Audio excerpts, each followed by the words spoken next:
好，大家好，又嚟到咧獨自去偷歡嘅系列。咁今次咧會睇一本書叫做《天才的人間力》，鈴木一郎51則超越野球的人生智慧嘅。我睇完之後都覺得好好睇。今次我俾咗4分嘅個分數嘅。咁我做完之後咧都有同Jeremy 去討論翻嗰個內容。我都覺得佢幫助到我去反思同埋提升翻自己。咁所以今次我都繼續有用AI 去到做一個嘅伴讀嘅部分。事不宜遲，我哋睇一睇本書先啦。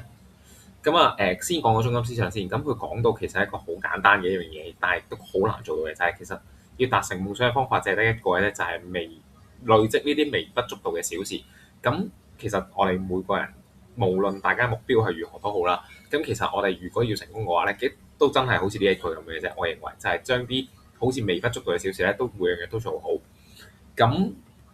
都講下本書啦。呢一本書咁叫做張由金呢一位作者去到寫嘅。寫嘅時候當時就係2021年啦。去到2025年鈴木一郎就真係入選到美國棒球名人堂嘅時候咧，佢就追加咗個新版，就變成咗51+5嘅超越野球嘅智慧。點解加51則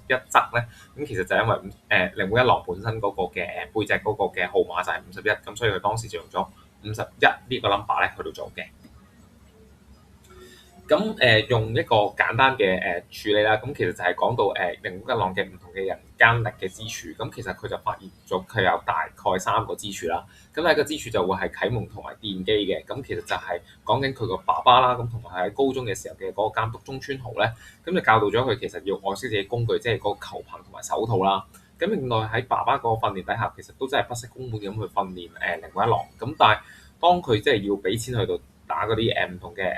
棒球嘅嗰啲機啊，佢要用場地嘅時候咧，佢都成日都同鈴木一郎都講翻，即係總之係個壞球嘅話就唔打，逼個仔其實就要去，就算可能係要俾錢去練都好啦。好似嘥咗錢，但係佢就一定要學識去斷定到其實嗰個係壞球定好球，因為呢個對於一個職業球員嚟講係好重要。另外喺個中村豪先生嘅嗰個嘅支援底下，其實佢亦都明白到尊師重道嘅重要啦。因為佢喺嗰個嘅訓練底下，其實佢都明白，即係就算佢自己好強大都好啦，佢哋都有佢嘅前輩，都要尊重翻人哋嘅。另外喺成個過程裏邊，喺爸爸嘅訓練底下啦，鈴木一郎都好保養自己身體。佢哋兩父子啦，亦都喺練完波之後咧，都會有休息嘅時間。爸爸都會幫佢捽腳嘅。喺嗰個捽腳嘅時候，令到佢習慣咗，其實佢自己作為一個職業嘅運動員，其實保養自己身體好緊要嘅。呢個半自式嘅寫作去到中間，佢就講到呢個嘅破格同埋信賴啦。就包括咗佢係去到職業打波嘅時候咧，佢認識到一個叫做河村健一郎嘅一個打擊教練。因為當時其實就係歐力士，即係佢參加嘅嗰隊伍啦。其實就唔係好中意佢嘅嗰個打法，因為佢咧就有一個好出名嘅打法叫做鐘擺打法。當時就教練就一定要去改啦，因為覺得呢個做法唔好啦。但係河村健一郎就堅持就話：喂，其實佢真係打得到㗎，你俾啲時間佢，因為佢嗰陣時仲好後生。於是乎即係再捱一捱嘅時候，佢就終於捱得到有另外一個監督楊木杉嘅出現啦。佢就係即係鈴木一郎自己都覺得，即係人生裏面如果要揀一個最重要嘅導師嘅話咧，就會係楊木杉。而佢亦都鼓勵鈴木一郎就改名再做一郎。即係一般嚟講，即係以打波嚟講啦，鈴木一郎應該多數都叫鈴木就算嘅啦嘛。呢個叫一郎咧，其實就係佢嗰個歐力士嘅總監楊木杉就話：喂，太多鈴木啦，大家都記唔到呢個名，不如你直接就改用一郎你嗰個嘅名啦。一郎就係佢嗰個平時大家都會叫佢嘅方法啦。另外楊木杉裏邊亦都成日都會同佢講話，即係其實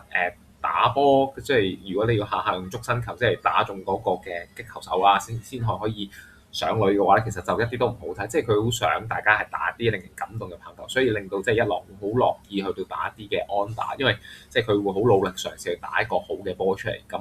另外其實即係當中亦都有嗰個信賴嘅部分，因為其實嗰個楊木杉又好啦，河村健一郎都好啦，都信賴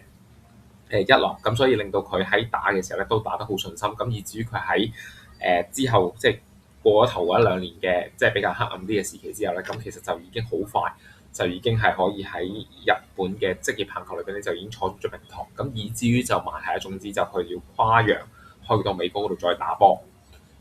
第三部分嘅支柱其實就會覺得係講到佢對於嗰個嘅職人嘅嗰個精神啦，即係佢對於自己嘅嗰個職業嘅一個睇法，即係要做好自己嗰個職業。我當中要認為即係佢用咗2個都比較重要嘅人物啦，就係佢嘅手套工匠啦，平田信二啦，同埋佢嘅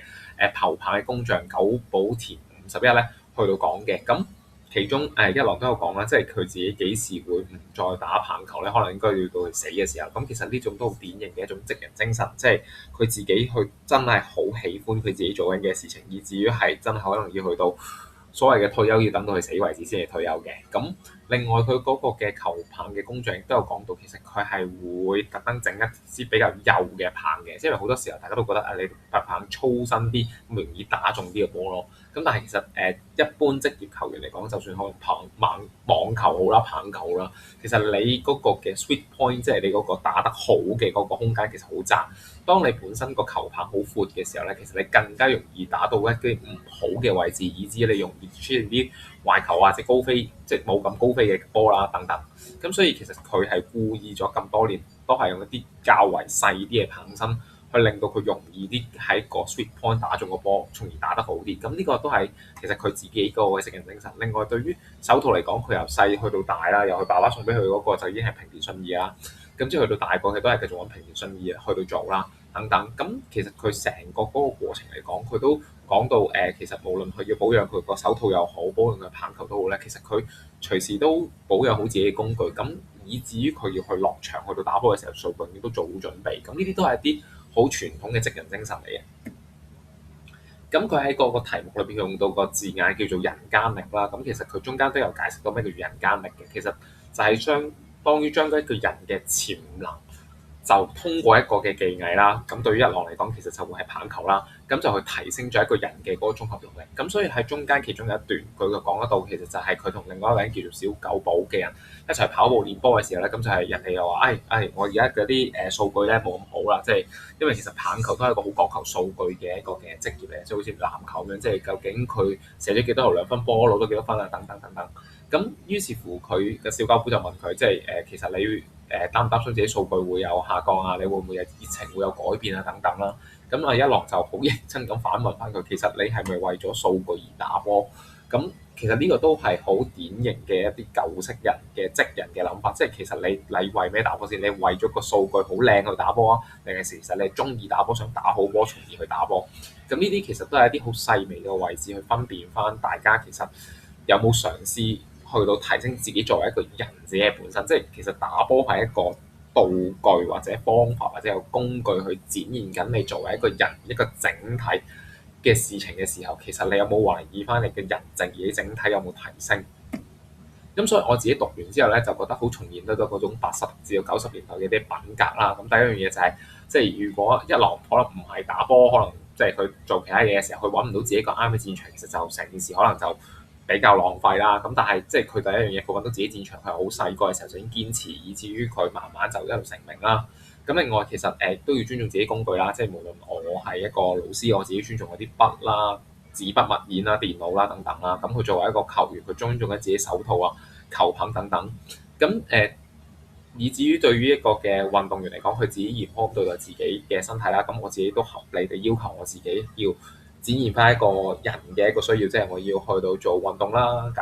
控制我自己體重啦，對自己嘅知識要有追求啦。咁呢啲都係好80、90年代嘅諗法。咁另外即係嗰種堅持不懈，但係同一時間又保留彈性，因為特別頭先都有講到鈴木一郎好著名嘅就係鐘擺打法啦。咁但係其實去到美國職棒嘅時候咧，佢係有改變自己打法。咁係因為兩邊即係日本同埋美國嘅投球手咧，佢哋嘅速度有少少嘅唔同。咁佢發現得都有少少唔同嘅時候，佢亦都立即按住現實情況去到改變咗自己所謂嘅鐘擺打法。咁所以其實你見到佢唔會一成不變就死堅持自己要用咁嘅打法，我就係咁噶啦。咁其實要按翻嗰個實際情況有一啲嘅彈性。咁另外去到最尾啦，你見得到我成日都不停咁講嗰個職人同埋熱愛啦。咁其實呢啲我對嘢都覺得好80、90年代，因為其實同而家 Generation Z 嘅同學去到討論嘅時候，佢哋會覺得好遙遠同埋好難去明白所謂嘅熱愛同埋職人嘅尊嚴嘅。咁所以其實呢本書可能扣咗1分嘅地方，其實就會係呢啲地方。對於新一代嚟講，佢哋會比較難去認同，但係當然我自己本身係好認同嘅。咁另外去到最後嘅最後啦，咁我會認為其實佢好想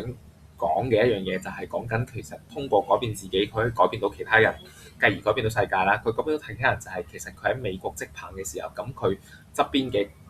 隊友見得到，原來其實可以咁樣去對待一個嘅